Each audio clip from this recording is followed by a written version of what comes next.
Hi, I'm Austin Eartham. Welcome to the Kitchen Table Podcast. I'm here to motivate, educate, and relate to you guys, sharing my stories, helping you get 1% better in all areas of your life. Welcome to episode 113. I already got a name for this one. Usually I don't have a name at the start, but we're going to call this one Signs of Success. And I'm going to relate, as always, relate my own life last week, help you guys out, hopefully, and to your next week and next month, next year to get 1% better every single day.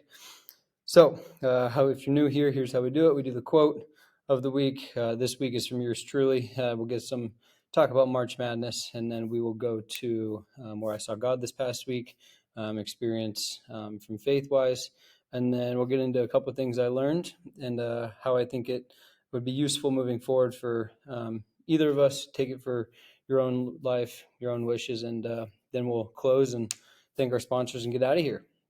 So it's going to be short and sweet and home to eat this week for you guys who are traveling to or from work. Hopefully go to eat breakfast or go home for dinner, or maybe you're doing something else. Either way, appreciate you guys tuning in. And without further ado, here we go. So the quote of the week this week, I put it on as my Motivation Monday. I kind of came up with it on my own a little bit. We've talked a lot about consistency versus intensity and which is more important. And you have to kind of build to those things. So I wrote this week that consistency is the key to momentum. Right, so if you can constantly be working, constantly be getting better, constantly have, good fruition on your shoulders, then you are more likely to have success and keep momentum, keep things going up, and you will never plateau. Now, you need something to look forward to. You need a new goal in mind. You need to continuously work, and you need to know when to rest and when to work in order to do that. But something I really related it to this past week or month in terms of consistency is I like to build things out. Like I said, I like to do phases of life. So 9, 10, 12-week phases. You can even get as long as quarters or semesters, or some of you maybe have trimesters. So I try to think in blocks of what needs to happen when. Okay, a couple weeks hard for workouts now in this case, couple weeks hard, okay, 1 week easy.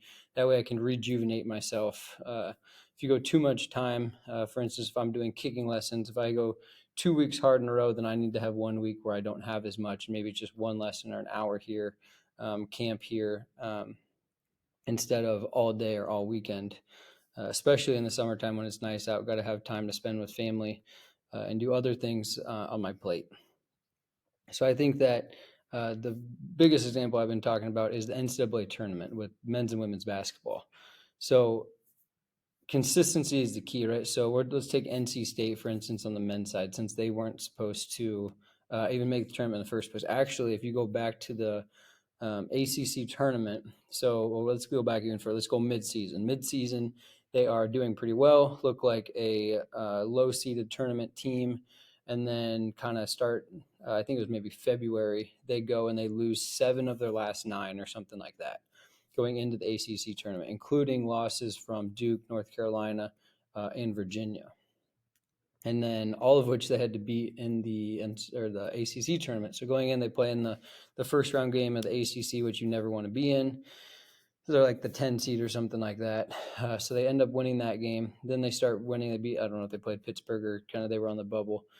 Beat them, and then they go to beat Duke, and they're on to Virginia in the semis. And Virginia is up, and they basically need to make one free throw with like 5 seconds or 12 seconds left in order to go up by 4 points. I actually think they had 2 free throws and an opportunity to do it.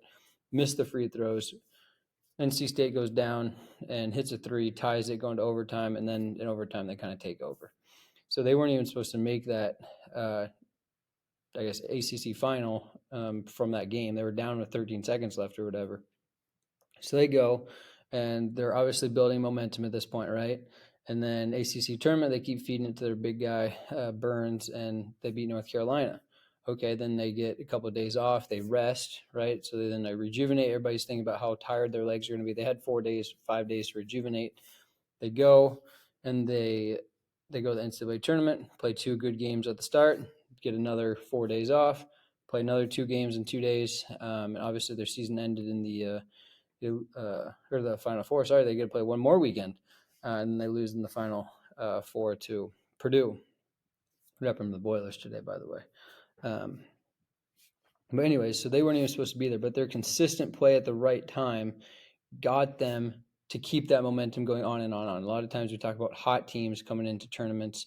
My senior year for soccer in high school was that same way. We weren't necessarily the most talented team, but we were in the right place at the right time, and we were starting to peak when we needed to peak, and we were on a roll. And when you're on a roll, it's very hard to be stopped. But we were consistently building that throughout the year. You might have some up and downs, but as long as you are consistently doing the right things, hopefully the good things start to come to fruition at that time of need. So I just think that's super interesting because they weren't supposed to be there at all, and their consistency, staying the course even throughout the storm, helped them to get there. And if you watch any good team, high school, college, pro, the benches at playoff time, or the cohesion of the team is super together, and they're excited. They're jumping up and down. They're yelling at the refs, whatever it might be. But you see that passion, and you see the energy they have. And the positivity, hopefully for the most part, it's hard to tell somewhat positivity if they're yelling at the ref, but they're definitely in the huddle. They're clapping, they're talking, they're bumping each other on the shoulder, encouraging each other. Those are the teams that consistency is a lot easier because it's fun to come to work every day. So that's the second thing I want to talk about is in the consistency. How do you have consistency, right? Well, I think having passion. So at Easter Sunday, I went to church, and the singer was not very, he was kind of singing like this, and he wasn't very loud, and it just didn't make it seem like it's supposed to be a glorifying day, right? Like I said last week, that's where I saw God during my week, was when people came to our house for Easter. But you got to be passionate about what you do. If kids at school don't want to do a worksheet or something that we're doing, if I'm passionate about it, I bring up, have energy, then it's a lot easier to get them invited, right? Get them to have some enthusiasm. Seeing the solar eclipse is another example. People don't think it's cool until you show what it might look like and make it a big deal about it, right? Everybody's got these live streams, having all these huge gatherings that make it seem excited, versus they just say like, oh, this is happening. That means nothing. How can you build it up and market it? That's half of what marketing and sales is. Do you stand behind your product? Are you passionate about your product? I think we need to think that in our own lives. What are we passionate about, and how do we get other people passionate to help us bring along ourselves as well? And then just like jobs, right? So I've talked about how sometimes we do stuff all the time. It doesn't seem fun anymore. We don't want to do it. But if we give ourselves, oh, after I do this job, I can have a bowl of ice cream. I get to go hang out with friends if I get this done. Just got to get the hardest thing done first, and then the rest of my day is a little easier, right? So if you prioritize it and you think on the other side of the coin, when I get this done, how am I going to feel? How's it going to go? Hard workout be another example. Sucks during, before you don't want to start, during it's terrible, and then afterwards you're like, I'm glad I did this. So I think having some passion is super important in that consistency to help get you closer to success. And then the last thing I want to talk about today is the getting to know you, the team building. I already talked about NC State and the other teams in the NCAA tournament. And so I thought about this on my way home at 11 o'clock at night from chaperoning the prom dance for our school. And obviously nobody wants to be there. Teachers have to chaperone something. So went chaperone the dance, make sure nobody jumped out the door, left early, looking by cookies. It was pretty easy. I talked to one of the teachers' husbands pretty much the whole night. It was really cool to, one, get to know somebody in a different environment, a different job, older, wiser than I am. I learned a lot from having those conversations. I would have liked to have a nice glass of wine with it, but obviously couldn't have that. But it was still fun to associate myself around that community and that environment. And then also, it's a good way to get to know your colleagues a lot better.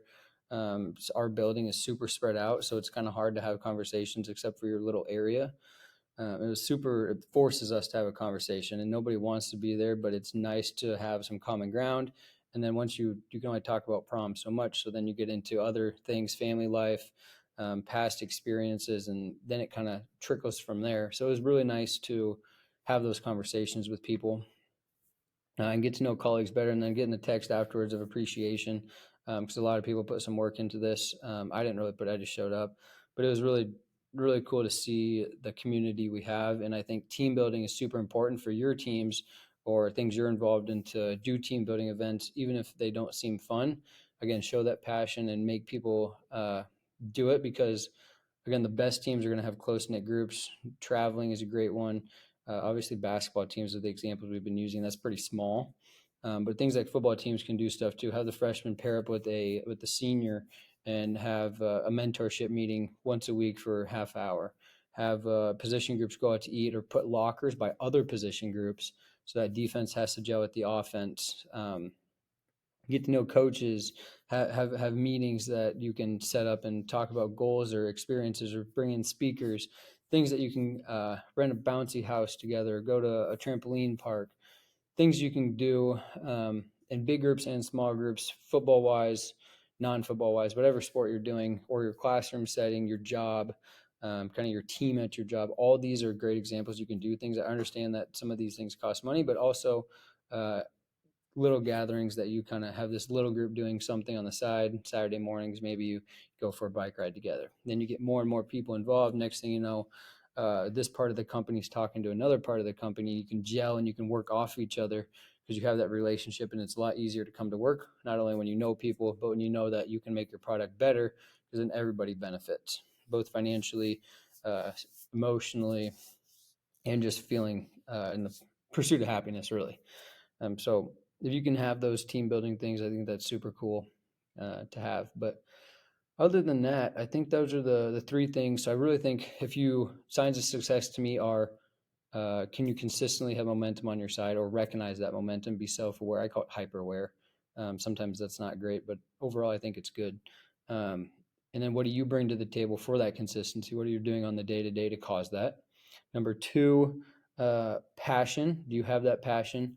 And number three, do you have the team building aspect in order to make all these things come to fruition and have success? Because ultimately success is not done alone. That's really what I get at today. I will say where I saw God this week, this is funny to wrap it up, is that all requires patience, right? That takes time.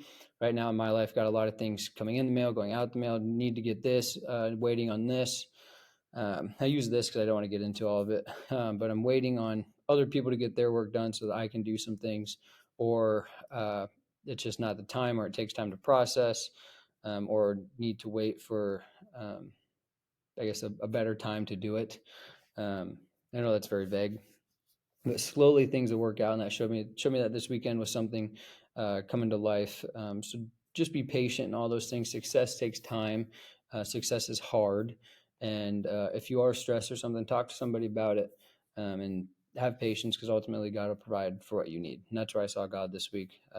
Also, before we leave here, want to shout out to the sponsors, Eartham Healthcare Services, Vitargo, and then obviously Spotify for podcasts, or podcasters, I should say, and then Cole's Professional Kicking Camps. Literally, I could not do it without them. Like I always say, I appreciate them. Go ahead and check out their products, and that's really all I got for today. Looks like I'm losing connection anyway, so I don't know what's going on. But appreciate you guys. We didn't quite get 1% in the 1440, but last week was double. So check out last week's episode, and you can get 1% better today for sure.